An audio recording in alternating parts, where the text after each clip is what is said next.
Bienvenidos a otro episodio de Relaciones Actuales México-Asia-Pacífico, aquí en el Rincón de Iraeli. Acompáñenme. Aunque nos alejaremos un poco de Asia-Pacífico y nos enfocaremos en Rusia. El día de hoy tenemos a una invitada muy especial, Dona Gil Rosas, quien es una estudiante de la licenciatura en Relaciones Internacionales de la Facultad de Ciencias Políticas y Sociales de la UNAM, quien nos va a hablar sobre Alexandra Kollontai, quien fue una representante del feminismo y embajadora de la URSS aquí en México. Bueno, primero que nada, gracias por la invitación. Es un honor estar aquí en el Rincón de Iraeli. Les traje una breve semblanza de lo que hizo Alexandra Kollontai en la Unión de las Repúblicas Socialistas Soviéticas. Entonces, veámoslo. Alexandra Kollontai nació en 1872 en San Petersburgo, Rusia. A lo largo de su vida hizo grandes cosas memorables, no solo para las mujeres, sino también para la formación de la Unión de las Repúblicas Socialistas Soviéticas. Fue la primera diplomática de la URSS en 1922 en Noruega, por lo que fue la primera mujer que ocupó un cargo así. Entre sus actos más destacables encontramos la lucha por la liberación femenina y la creación de un sistema de protección social para las madres e infantes, además de su participación en labores de agitación bolchevique. El siguiente video es un discurso dado a las trabajadoras en Rusia. Muestra lo esencial que hay que saber de ella. Camaradas trabajadoras, durante muchos siglos la mujer estaba oprimida y privada de derechos. Durante muchos siglos no era más que un apéndice del varón. El marido daba de comer a su esposa y por ello la esposa estaba sometida a eso, llevando con resignación su privación de derechos, su esclavitud familiar y doméstica. La Revolución de Octubre ha emancipado a la mujer. Ahora, una campesina tiene los mismos derechos que un campesino y una trabajadora tiene los mismos derechos que un trabajador. Las mujeres tienen derecho al voto en todas partes. Pueden ser un miembro de los soviets y comisarios, e incluso un comisario del pueblo. Aunque las mujeres tienen los mismos derechos bajo la ley, la vida, en cambio, aún no las ha liberado. Las obreras y los campesinas aún están sometidas al trabajo doméstico, todavía son esclavas en su propia familia. Ahora el objetivo de los trabajadores consiste en organizar la vida de tal manera que se les quite a los hombres de los niños la carga de cuidar a los niños. Aliviar la tarea de los servicios domésticos a la obrera y la campesina. La clase obrera también está interesada en liberar a las mujeres en estas áreas. Los trabajadores deben entender que la mujer es un miembro de la familia proletaria al igual que él mismo. Después de todo, trabaja en las mismas condiciones que el hombre. Un tercio de todas las riquezas en el mundo surge de las manos de las mujeres. En Europa y América, el número de trabajadoras llega a 70 millones. En una sociedad comunista, el hombre y la mujer deben ser iguales. Sin esa igualdad no hay comunismo. Así pues, manos a la obra, camaradas trabajadoras. Inicien su emancipación, construyan guarderías y cosas de maternidad. Ayudan a los soviets a construir comedores públicos. Ayuden al Partido Comunista a construir una nueva y luminosa vida. Su lugar está en las filas de todos aquellos que luchan por la emancipación de los trabajadores, por la igualdad, por la libertad y por la felicidad de sus hijos. Su lugar, obreras y campesinas, está junto a la revolución bandera roja. ¡Wow! Oye, ¿y estuvo situada en el mismo periodo de tiempo que Lenin? Pues efectivamente, estuvo en el mismo partido de Lenin, llamado Partido Comunista Revolucionario o también conocido como Partido Bolchevique.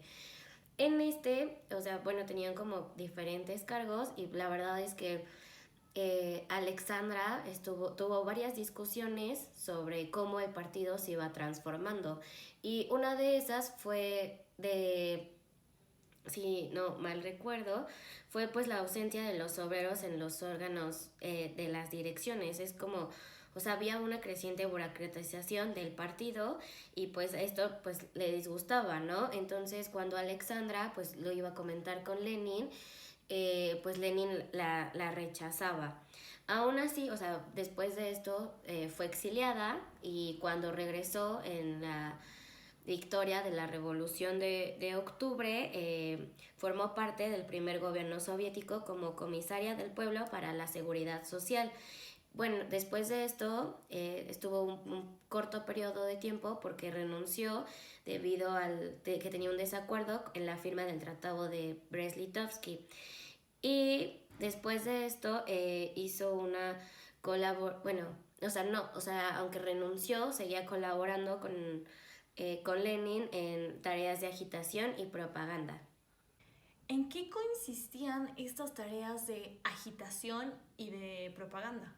Pues trabajaba en organización de mujeres, en creaciones de estancias infantiles, comedores públicos, así también como difundiendo sus ideas acerca de la nueva moral, o sea, con problemas sobre la prostitución, la alfabetización y pues el papel que debían de tener las obreras y campesinas en la construcción económica. Ok, o sea, justo lo que menciona en su discurso. ¿Y cómo fue que ella llegó a México? Pues la verdad no va a ser la primera persona ni la última que mandan lejos solamente por hacer oposición al gobierno en turno. Entonces lo que hicieron fue muy inteligente y le dijeron que pues si bueno, que le ofrecieron como la diplomacia, ¿no? Entonces el primer cargo fue en Noruega. Bueno, o sea, teniendo en cuenta que tuvo una historia de amor un poco pues trágica porque terminó en la ruptura que hizo que decidiera irse a trabajar. Ok, ok, ok. Entonces, tengo entendido que el antecesor de Kollontai fue Stanislav Petrovsky. ¿Cómo fue que él dejó al país? O sea, cuáles fueron las cosas importantes o que tenemos que resaltar para entender qué tuvo que hacer ella después? Bueno, pues la verdad es que esa es una excelente pregunta, porque lo que hizo Stanislav Petrovsky fue, bueno, lo que quería era encender la mecha revolucionaria. Asimismo, usó la embajada como punto de reunión de los comunistas mexicanos. Es decir, él tenía la ideología de que, bueno, la idea de que México tenía las bases suficientes para que el gobierno bolchevique lo usara como trampolín hacia América. ¿Me explico? Sí. ¿Y esos seguían siendo los intereses del gobierno soviético? Pues no, con el cambio de gobierno de Lenin a Stalin, los intereses fueron totalmente diferentes. Lo que Stalin decía de México era que no tenía las bases suficientes para volverse, bueno, para hacer una revolución bolchevique. Entonces, la verdad, las tareas principales que se le confiaba a Alexandra o los intereses nacionales que ella debía de representar aquí en México era abandonar la retórica acerca de la proximidad de las revoluciones rusa y mexicana e impulsar el fortalecimiento de la URSS. Es decir, o sea, debía de tener una política cautelosa y pues no descuidar los principios de la política exterior de ni uno ni del otro y pues tampoco debía de forzar que los acontecimientos de hacer que México se volviera revolucionario pues fueran. Antes de ya entrar en forma en lo que fue la misión diplomática de Kollontai aquí en México, ya teniendo en cuenta que ya vimos los antecedentes soviéticos, los antecedentes justamente de México, los mismos antecedentes de Alexandra, ¿te parece si me acompañas por un té? Bueno, ahora sí. Cuéntame. Lo que pasó fue que hubieron dos sucesos importantes. Para esto es fundamental entender que las relaciones entre México y Estados Unidos estaban tensas, principalmente por los intereses económicos que Estados Unidos tenía.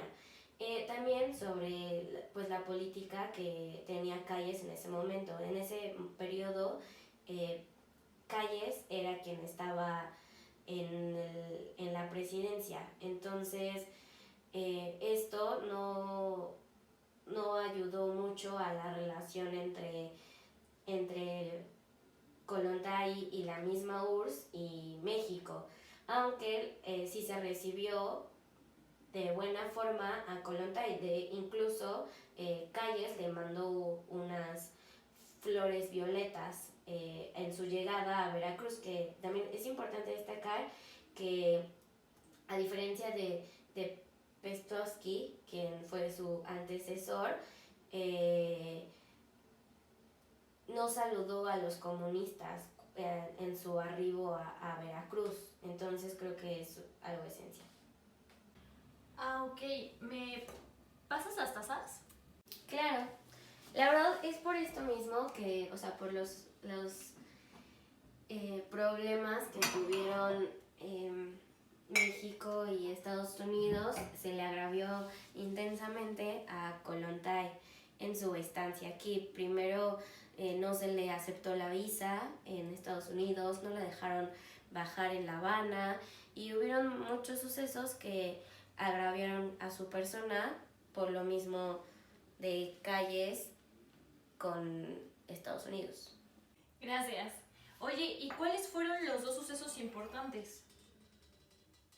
Bueno, el primero fue por un malentendido con una cinta cinematográfica que, según el gobierno de Estados Unidos, le habían mandado para traducir al español, en el que ellos enfatizaban que era propaganda bolchevique.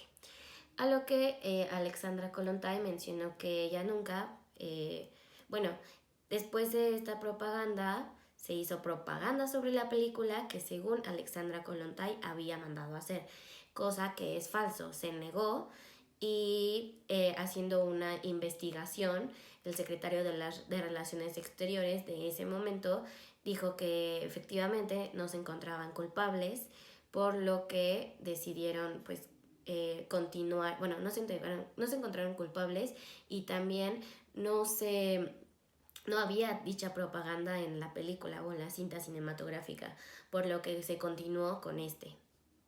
¿Y el segundo?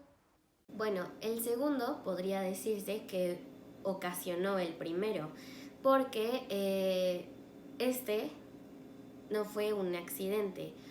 Lo que pasó fue que el sindicato socialista mandó dinero a los ferrocarrileros mexicanos en huelga y el gobierno mexicano respondió mal, ya que la huelga era ilegal.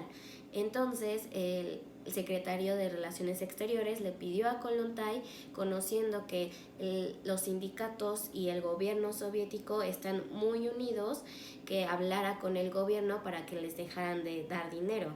A lo que Kollontai le respondió que esto era pues prácticamente imposible, ya que el sindicato no sabía con eficiencia sobre qué era la huelga.